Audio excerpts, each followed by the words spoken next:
All right, today is July the 15th, 2016, and right now at 9:50 a.m. in the foothills of Los Angeles, we have a temperature of 74 degrees. We have a relative humidity of 54%, and we have a dew point of 57 degrees, and the barometric pressure is exactly 30.00 inches.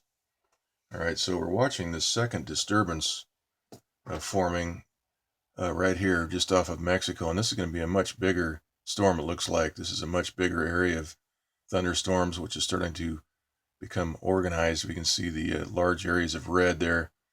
This is Hurricane Darby. This is now a Category 2 storm with, I think it's 100-mile-per-hour winds. Let's take a look at that.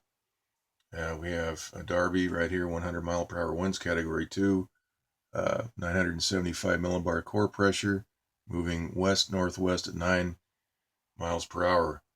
And we have this new tropical depression 6E, which has 35 mile per hour winds, core pressure of 1007 millibar, and moving west-northwest at 8 miles per hour. And we have Celia out here, which has continued to weaken with 45 mile per hour winds, 1002 millibar core pressure, moving west-northwest at 13 miles per hour.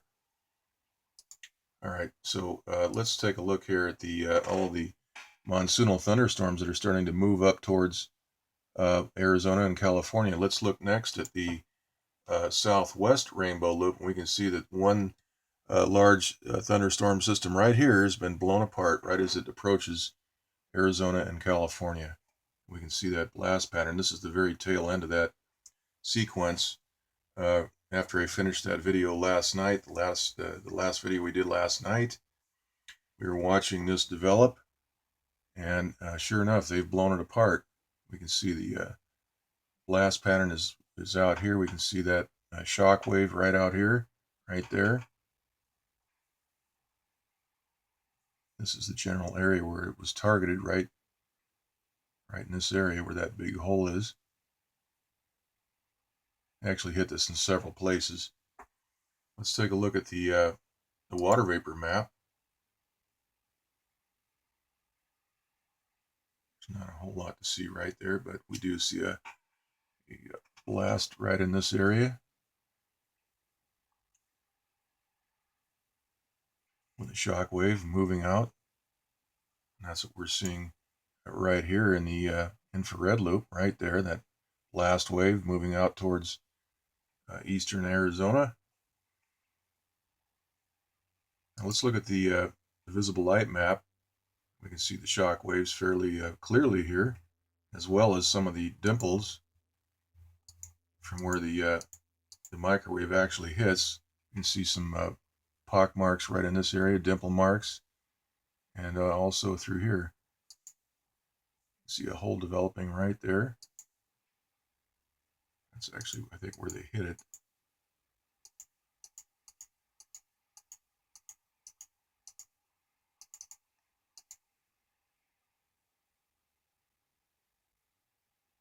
So this storm was superheated, and the microwave blasts superheat this water vapor and evaporate much of it, disrupting the convective processes. So the thunderstorm essentially evaporates, it weakens, and that's what we're seeing here on these maps. This is how it works. And we're being told that climate change is giving us a drought in the Southwest. We're being told that the only way to solve this problem is to tax the citizens and to regulate factories and prevent certain types of manufacturing from occurring and taking place. This is all a lot of baloney, folks. I mean, look what's going on here. Look at this pattern. Every time we get an opportunity for rain near California and Arizona, near the Colorado River, from the south, from the west, from the east, it's blown apart. People have to realize this pattern. Let's look at the water vapor loop right here, the big map.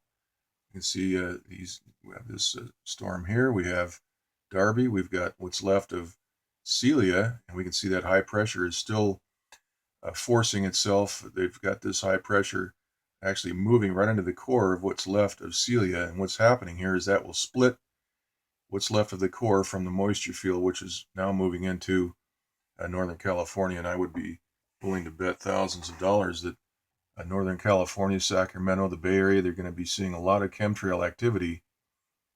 Now, I just happened to be watching television this morning, and there was an interview coming from Arizona down near the Phoenix area, and I saw the background. It was an outside interview, and I saw the skies in the background, and sure enough, they had chemtrails all through the skies in Arizona, and that's because of this moisture flow right here, which has been blown apart, but a lot of that residual moisture will be getting into the Arizona area. Now this is not an accurate representation of the skies in Arizona, but this morning's telecast did show the skies, which were loaded up with chemtrails. All right. And here's the infrared loop. We can see that moisture field from Celia moving into Northern California, Central and Northern California. This is the Bay Area right there. And we can see that large area of thunderstorms right there being completely wiped out with microwave. And the blast wave is very evident right there. You can see that large shock wave. That's the rapidly expanding water vapor.